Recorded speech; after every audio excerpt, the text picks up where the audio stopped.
मेरा नाम रशीद है। सब मुझे शीदा दर्जी कहते थे। मैं एक गांव में रहता था और मेरा अपना काम ठीक चल रहा था। लेकिन जिंदगी में कभी कभी ऐसा वक्त आ जाता है कि इंसान को वो जगह भी छोड़नी पड़ती है जहां उसने सालों गुजारे होते हैं। मेरे साथ भी कुछ ऐसा ही हुआ। एक दिन गांव के एक बाअसर शख्स से मेरी किसी बात पर तल्ख कलामी हो गई और उसके बाद वो मेरे दुश्मनों में शामिल हो गया। उसने मेरे खिलाफ माहौल बनाना शुरू किया, मेरे ग्राहकों को मेरे खिलाफ करना शुरू किया और आहिस्ता आहिस्ता मेरी दुकान वीरान होने लगी। मैंने बहुत बर्दाश्त किया, बहुत सब्र किया, लेकिन जब मामला जान को खतरे तक पहुंच गया तो मैंने सोचा कि अब यहां रहना बेवकूफ़ी है। तब मैंने फैसला किया कि किसी और गांव चला जाता हूं और वहां से नई जिंदगी शुरू करता हूं। मैंने अपना थोड़ा बहुत सामान समेटा और अगली सुबह ही एक नए गांव के लिए रवाना हो गया। ये गांव जहां मैं पहुंचा निस्बतन बड़ा और तरक्की याफ्ता इलाका था।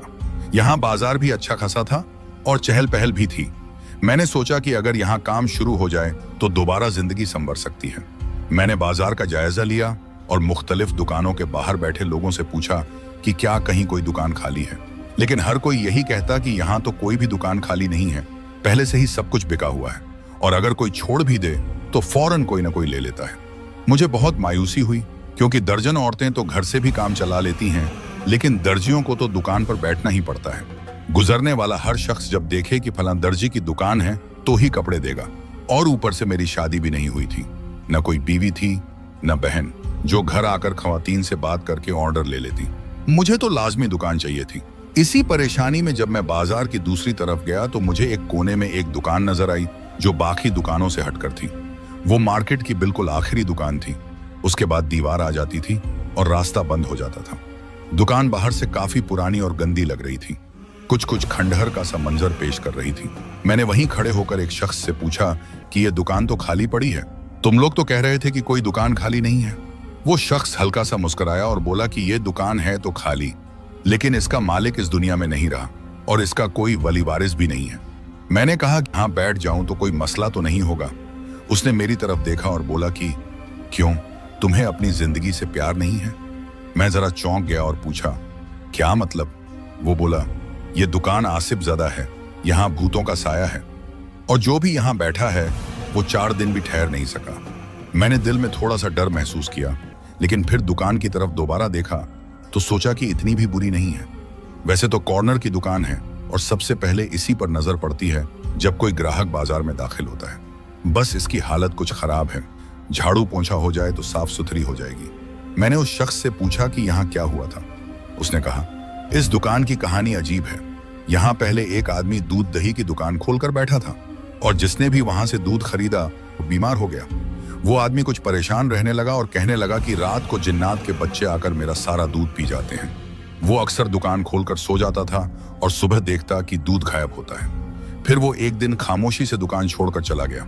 उसके बाद और लोग भी आए, किसी ने कपड़े का काम किया, किसी ने मोबाइल मरम्मत की दुकान बनाई, लेकिन कोई भी ज्यादा देर नहीं टिक सका। सबको किसी न किसी अजीबोगरीब मसले का सामना करना पड़ा। पिछले 8 साल से ये दुकान बंद पड़ी थी और इसका मालिक एक बूढ़ा आदमी था जो बाहर के मुल्क अपने बेटे के पास चला गया।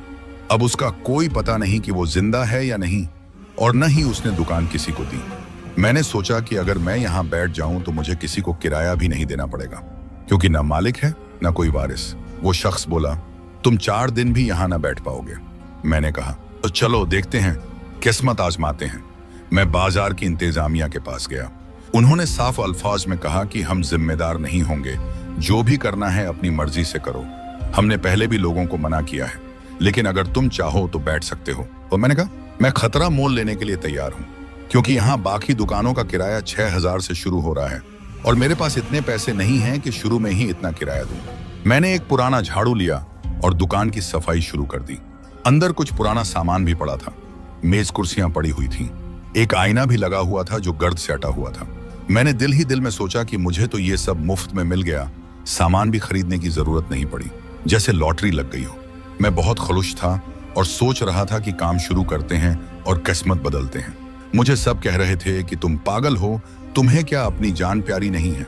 तुम अकेले हो, तुम्हारा कोई अपना नहीं है। अगर होता तो कभी भी तुम्हें इस दुकान में बैठने न देता। सबका कहना था कि जहां इंसान अपनी जिंदगी के बारे में संजीदा होता है वहां ऐसी जगह पर बैठने का सोचता भी नहीं।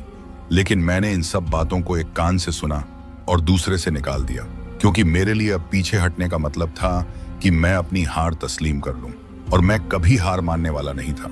हाँ, ये जरूर था कि जब मैं दुकान साफ कर रहा था तो एक चीज मुझे बहुत अजीब लग रही थी, और वो था इस दुकान का एक कोना जो बिल्कुल दुकान के आखिरी हिस्से में था। वो कोना निहायत ही अंधेरा था, और जितना भी मैं उसे साफ करता या रोशनी करता, उसमें एक अजीब सी घुटन रहती थी और दिल में एक बेनाम सा खौफ महसूस होता था। मुझे याद आया कि मेरे दादा कहा करते थे कि जिन्नात हमेशा कोनों में छुपते हैं, और खास तौर पर सफर के महीने में तो ये चीजें ज्यादा मुतहर्रिक हो जाती हैं। मेरा दिल चाहा कि छोड़ दूं ये सब, लेकिन फिर सोचा कि शायद ये सब वहम है, या हो सकता है कि लोगों ने इतना डरा दिया है कि मेरा जहन खुद ऐसी बातें सोचने लगा है। मैंने अपने आप को तसल्ली दी और सोचा कि दिन को दुकान खोलूंगा और जैसे ही शाम होगी दुकान बंद कर दूंगा। मैं यहाँ रात नहीं गुजारूंगा। मैंने दुकान को अच्छी तरह साफ कर लिया, अंदर पड़ी पुरानी मेज को थोड़ा सीधा करके इस्तेमाल के काबिल बनाया, और अपनी सिली हुई चंद नमूना कमीजें जो पहले से मेरे पास थीं, उन्हें दीवार पर टांग दिया ताकि आने वाले ग्राहक को अंदाजा हो कि मैं कैसा काम करता हूँ। मेरी 2 मशीनें थीं, एक पुरानी और एक नई, दोनों को मुनासिब जगह पर रख दिया। कुछ धागे और सुइयां जो मेरे बैग में थीं, वो निकालकर तरतीब से रख दी, और फिर मैंने बिस्मिल्लाह पढ़ी, 2 नफल अदा किए और दुकान के कोने में बैठ गया। मैंने तो सोचा ही नहीं था कि अगर पूरे गांव में ये मशहूर है कि ये दुकान आसिफ ज़ादा है, इस दुकान में आएंगे भी कैसे। कोई दुकान के अंदर कदम रखने से पहले 10 बार सोचेगा। लेकिन मैंने अंदाजा लगाया कि अगर दुकान के अंदर न भी आए तो मैं बाहर खड़े होकर सामान ले सकता हूं और बातचीत हो सकती है, कुछ ना कुछ तो चलेगा। एक उम्मीद थी कि शायद कोई औरतें एतिमाद करके आ जाएंगी, क्योंकि मेरे सिवा यहाँ सिर्फ एक ही दर्जी था, और वो भी काफी बूढ़ा हो चुका था। सब लोग कहते थे कि उसके हाथों में अब वो बात नहीं रही जो पहले थी। इसी उम्मीद पर मैंने वो दिन गुजारा, पूरा दिन बैठा रहा, एक एक लम्हा गुजारा, लेकिन किसी ने झांक कर भी नहीं देखा। दोपहर में एक आदमी पास से गुजरा और हैरत से बोला, वाकई बैठ गए हो इस दुकान में? मैंने मुस्कुरा कर कहा, अल्लाह का नाम लेकर बैठा हूं। वो सर हिलाकर चलता बना, जैसे कह रहा हो कि ये ज्यादा देर नहीं टिकेगा। रात का वक्त करीब आ रहा था, बाजार की दुकानें बंद हो रही थीं और सब लोग घर जाने की तैयारी में थे। मैं भी सामान समेटने ही वाला था कि अचानक से एक लड़की आई जिसने मुकम्मल नकाब किया हुआ था। उसका लिबास मुकम्मल पर्दे वाला था, लेकिन उसके बावजूद उसकी खूबसूरती और जवानी ऐसे झलक रही थी जैसे कोई चांद बादलों में छुपकर भी अपनी रोशनी न छुपा सके। वो मेरे सामने आकर रुक गई और नरम सी आवाज में बोली, मुझे कुछ कपड़े सिलवाने हैं। मैंने कहा, जी जी, बिस्मिल्लाह, आइए, अंदर आइए। वो बिना किसी झिझक के अंदर आ गई और काउंटर पर आकर खड़ी हो गई। उसने अपने हाथ में पकड़े हुए एक बड़े से सियाह रंग के शॉपर से एक काला सा कपड़ा निकाला। कपड़ा मुकम्मल तौर पर काला और भारी किस्म का था। मैंने हाथ लगाया तो महसूस हुआ कि कपड़ा बहुत उम्दा है। मैंने कहा, आपको क्या सिलवाना है? तो वो बोली, एक लंबा सा चोगा बनवाना है, 7 फुट लंबा। मैंने हैरत से कहा, 7 फुट लंबा? तो वो मुस्कुराकर कहने लगी, हाँ, मुझे ऐसा ही चाहिए। अब चूंकि वो मेरी पहली ग्राहक थी, मैंने ज्यादा सवाल जवाब नहीं किए। मैंने कहा, क्या इस पर कोई लेस या बटन वगैरह भी लगाने हैं या सिर्फ सादा रखना है? तो वो बोली, नहीं, सिर्फ सादा काला चोखा हो, कुछ भी ना लगाना। हो सके तो मुकम्मल सियाह धागे से सिलो, और एक बात और, ये मेरे साइज का नहीं बनाना। मैंने हैरानी से पूछा, अगर आपके साइज का नहीं है तो किसके लिए है? तो वो मुस्कुराकर बोली कि मेरे लिए है भी नहीं। ये बात मुझे कुछ देर के लिए उलझा गई, लेकिन मैंने फिर भी ज्यादा सवाल न किए क्योंकि मेरे लिए काम अहम था। मैंने कहा कि इसके पैसे ज्यादा लगेंगे क्योंकि 7 फुट का चोगा है और सादा होते हुए भी काम ज्यादा है। उसने कहा कि कितने पैसे लेंगे? मैंने कहा कि 1400 रुपए। वो बोली कि ठीक है, पैसों की फिक्र मत करें, काम अच्छा होना चाहिए। मैं तो हैरान रह गया कि आजकल के दौर में कोई यूं आसानी से काम देकर बिना बहस किए कीमत मान ले। फिर भी दिल में इत्मीनान हुआ और खुशी भी कि चलो पहला दिन है और अल्लाह ने ग्राहक भेजा है। वो लड़की काम देकर चली गई और मैंने उसी रात उस चौघे पर काम शुरू कर दिया क्योंकि मेरे पास और कोई काम नहीं था। अगले ही दिन उसे तैयार कर दिया, लेकिन मैंने उसे तीसरे दिन बुलाया ताकि वो आए और मैं मुकम्मल तैयारी से काम पेश कर सकूं। जब तीसरे दिन वो आई तो मैंने चोखा दिखाया। वो बहुत खुश हुई। मैंने कहा कि अब इसके पैसे दे दीजिए, तो उसने अपने शॉपर से कुछ नोट निकाले और काउंटर पर रखे। ऊपर देखने में 100 के नोट थे। मुझे लगा कि शायद उसने कम पैसे दिए हैं। मैंने कहा कि शायद मुझे धोखा दे गई है क्योंकि ऊपर सिर्फ 100 का नोट था। लेकिन जब मैंने पैसे गिने तो हैरान रह गया क्योंकि अंदर 5-5 हजार के दोनों नोट निकले। कुल 10,000 रुपए थे। मैं तो परेशान हो गया कि ये क्या हुआ, ये तो जरूरत से ज्यादा ही दे गई है। मैंने इधर उधर देखा लेकिन वो तो कब की जा चुकी थी। मैंने दिल ही दिल में कहा कि शायद अल्लाह ने मेरी नीयत का सिला दिया है।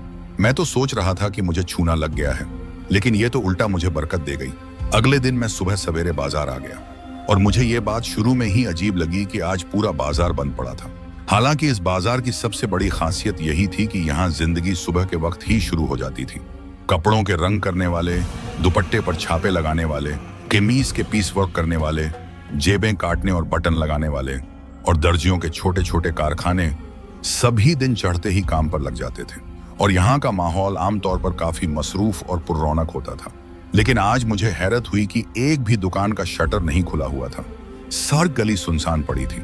और कुछ देर तो मैं खड़ा होकर सोचता रहा कि कहीं आज कोई छुट्टी का दिन तो नहीं, या शायद कोई त्योहार है जिसकी वजह से दुकानें बंद हैं। लेकिन ऐसी कोई बात मुझे याद ना आई और मैंने सोचा कि खैर मैं अपनी दुकान खोल लेता हूँ। मैंने दुकान के ताले खोले और अंदर दाखिल हो गया। जैसे ही दुकान के अंदर कदम रखा, मेरी सांस जैसे रुकने लगी, क्योंकि सामने जो मंजर था वो मेरी सोच से कहीं ज्यादा अजीब और खौफनाक था। वही कोना जो हमेशा से मुझे खौफजदा करता था, जहां रोशनी डालने पर भी रोशनी नहीं जाती थी, जहां सफाई करने के बावजूद एक घुटन और बोझ महसूस होता था।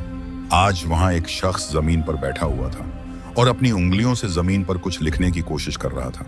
उसके बाल बिखरे हुए थे, उसका चेहरा झुका हुआ था और वो मुसलसल बड़बड़ा रहा था। मुझे लगा कि शायद कोई नशेई या पागल आकर बैठ गया है।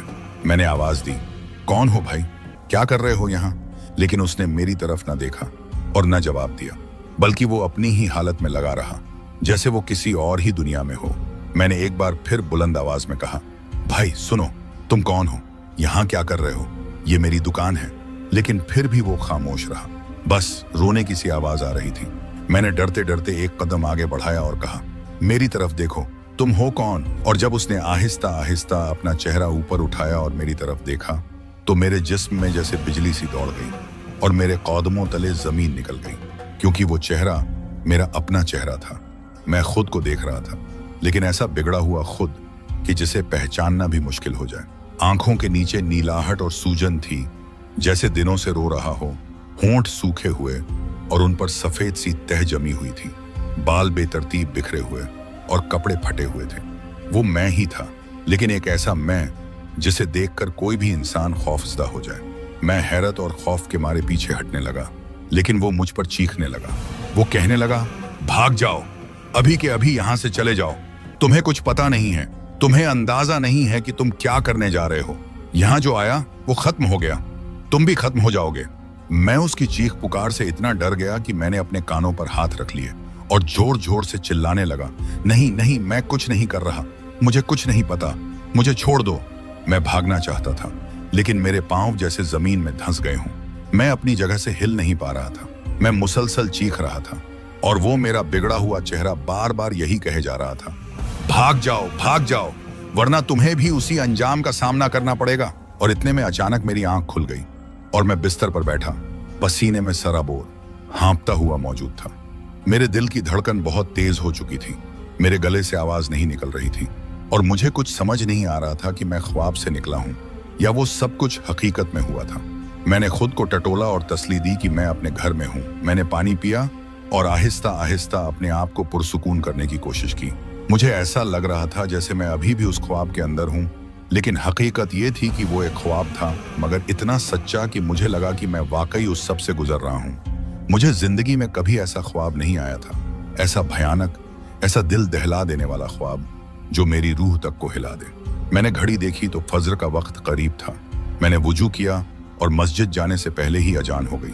मैंने नमाज पढ़ी और दिल में अजीब सी ठंडक महसूस की, जैसे कुछ बोझ हल्का हुआ हो। नमाज के बाद मैं देर तक बैठा सोचता रहा कि आखिर ये ख्वाब क्यों आया, और मुझे यही ख्याल आया कि शायद ये ख्वाब इसलिए आया क्योंकि मैं हर वक्त उसी दुकान के बारे में सोचता रहता हूँ। उसी की बातें, लोगों की कहानियां, उसी का तसव्वुर मेरे जहन में बैठ गया है और यही चीज मेरे ख्वाबों में डरावना रूप लेकर आ गई है। मैंने तहैया किया कि अब उस दुकान के बारे में मनफी बातें नहीं सोचूंगा और अपने काम पर तवज्जो दूंगा, क्योंकि अगर दिल कमजोर हो तो साया भी दुश्मन लगता है। इस ख्वाब के बाद पता नहीं क्यों मेरी हालत वैसी नहीं रही जैसी पहले दिन थी। अब मैं पहले जैसा पुरजोश नहीं था। दुकान में बैठता तो नजर बार बार उस कोने की तरफ ही जाती जहां उस ख्वाब में मुझे मेरा ही बिगड़ा हुआ चेहरा दिखाई दिया था। वो कोना मुझे दिन के उजाले में भी खौफजदा करने लगा था। हालांकि मैं जानता था कि दिन की रोशनी में किसी साये या किसी जिन भूत का जोर नहीं होता, फिर भी एक अजीब सी कपकपी मेरे जिस्म में दौड़ जाती थी जब भी नजर उस तरफ पड़ती। आखिरकार मैंने फैसला किया कि उस कोने के आगे कुछ न कुछ लगा देना चाहिए ताकि वो नजरों से ओझल हो जाए। मैंने दुकान में इर्द गिर्द देखा, कोई मुनासिब कपड़ा तो नहीं मिला, लेकिन एक आधा सा पर्दा पड़ा था जो कहीं से फटा हुआ भी था और काफी मैला भी था। मगर मेरे पास कोई और चीज नहीं थी, तो मैंने उसी को इस तरह से टांग दिया कि वो कोना कुछ हद तक छुप जाए। पूरी तरह से नहीं छुपा क्योंकि पर्दा काफी छोटा था, लेकिन इतना जरूर हो गया कि नजर उस तरफ कम पड़े और जहन कुछ हद तक पुरसुकून हो। पूरा दिन मैं दुकान में ऐसे ही बैठा रहा और हर आहट पर चौंकता रहा। कोई ग्राहक नहीं आया और न ही कोई जान पहचान वाला उधर से गुजरा। बस एक अकेला मैं और वो खामोश दुकान। मेरे पास वही रकम थी जो उस नकाबपोश लड़की ने दी थी, जिसकी बदौलत कम अज कम खाने पीने का खर्च निकल रहा था। मैं ज्यादा परेशान नहीं था क्योंकि एक बंदे का क्या खर्च होता है, सुबह शाम खाना और चाय और बस थोड़ी बहुत जरूरतें। लेकिन दिल तो चाहता है कि दुकान पर रौनक हो, लोग आए जाएं, कपड़े दें, तारीफ करें और थोड़ा सा कारोबार बढ़े। लेकिन वो सब कुछ जैसे इस दुकान की दहलीज से बाहर रह गया था। इसी दौरान अचानक मेरी नजर उस पर्दे की तरफ गई और मेरे जिस्म में जैसे सनसनाहट सी दौड़ गई, क्योंकि पर्दा नीचे से काफी ऊंचा था और साफ साफ दिखाई दे रहा था कि उसके पीछे कोई खड़ा है। और जो चीज सबसे ज्यादा खौफनाक थी वो ये कि उसके पांव उल्टे थे। न सिर्फ उल्टे बल्कि साकित, और साकित होने के बावजूद भी उनसे एक अजीब सी लर्जती हुई फजा निकल रही थी, जैसे हवा थम गई हो, जैसे वक्त थम गया हो।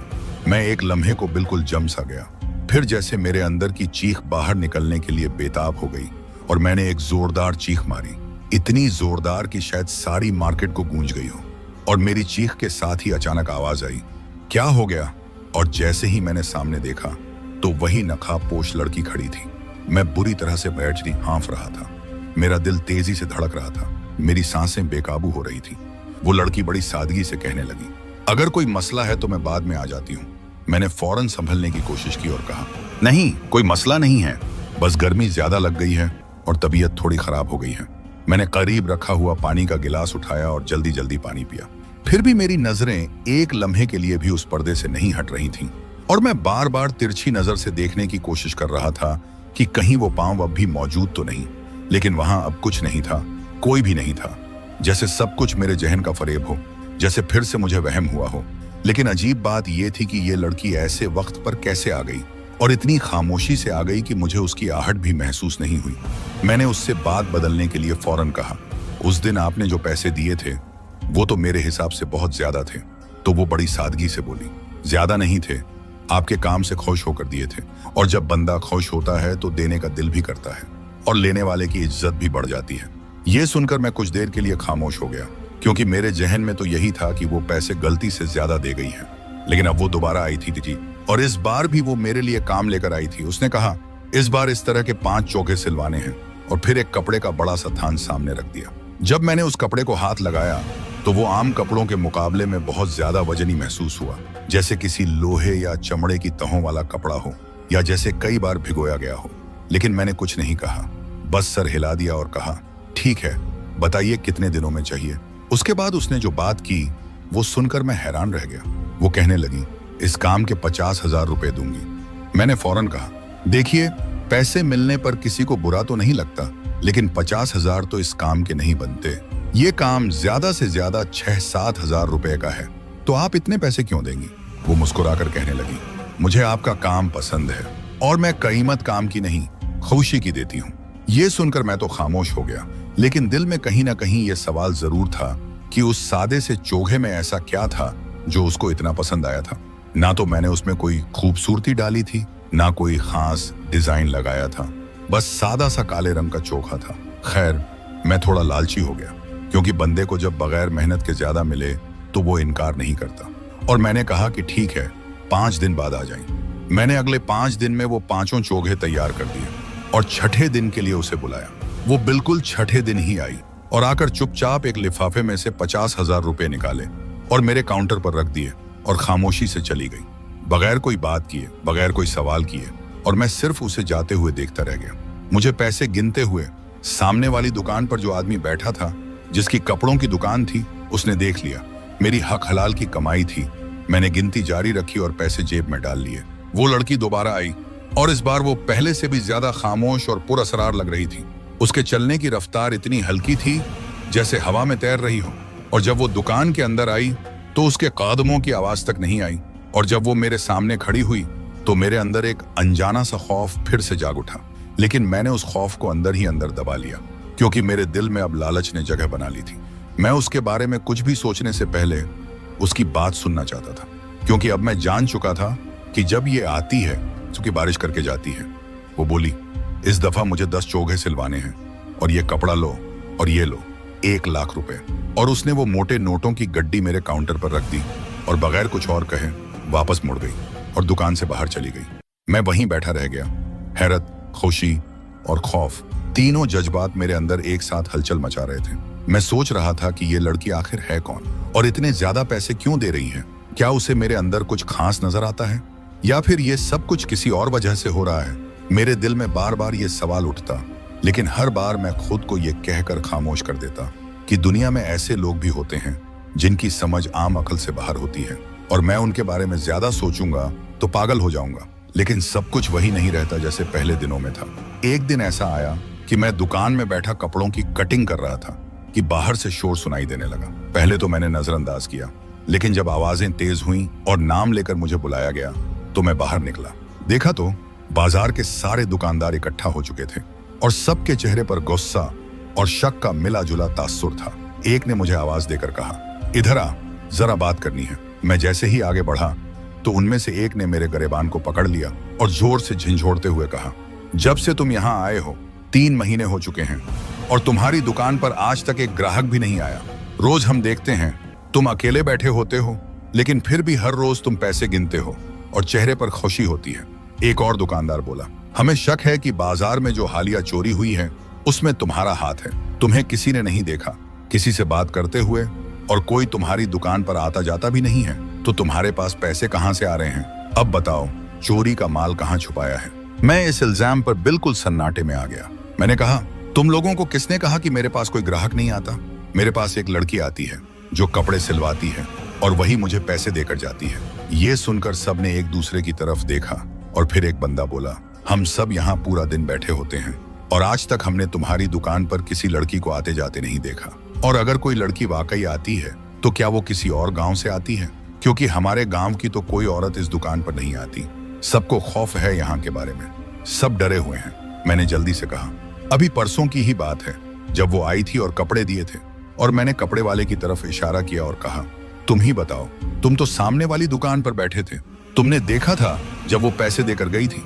उसने बड़ी बेइत्तेनाई से कहा, हाँ मैंने तुम्हें पैसे गिनते देखा था, लेकिन मैंने किसी लड़की को नहीं देखा। मेरे तो होश उड़ गए कि ये सब क्या हो रहा है। क्या वाकई वो सिर्फ मुझे ही दिखाई देती है? क्या वो सब कुछ जो मैं महसूस करता हूँ वो सिर्फ मेरे ही जहन में है? इतने में वो सब मेरे खिलाफ होने लगे और जोर जोर से बोलने लगे कि तुमने ही चोरी की है और तुमसे ही माल बरामद होगा। एक बंदा तो आगे बढ़कर मुझे मुक्के मारने के लिए तैयार हो गया। मैंने डर के मारे इधर उधर देखा और मेरी नजर जैसे ही दुकान की तरफ गई तो मैंने देखा कि वही नकाबपोश लड़की वहां खड़ी है, दुकान के ऐन सामने।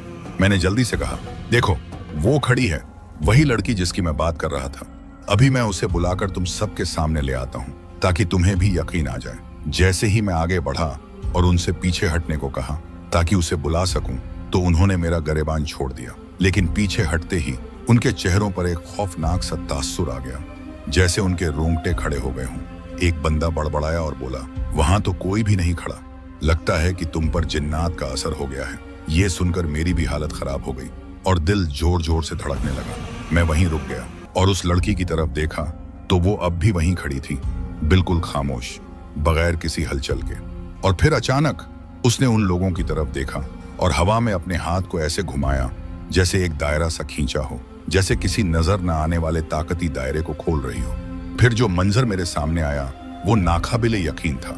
वो सारे लोग जिन्होंने मुझे अभी अभी घेर रखा था, वो एक एक करके जैसे बेखबर हो गए, जैसे उनकी याददाश्त मिट गई हो। और वो सब अपनी अपनी दुकानों की तरफ चल दिए।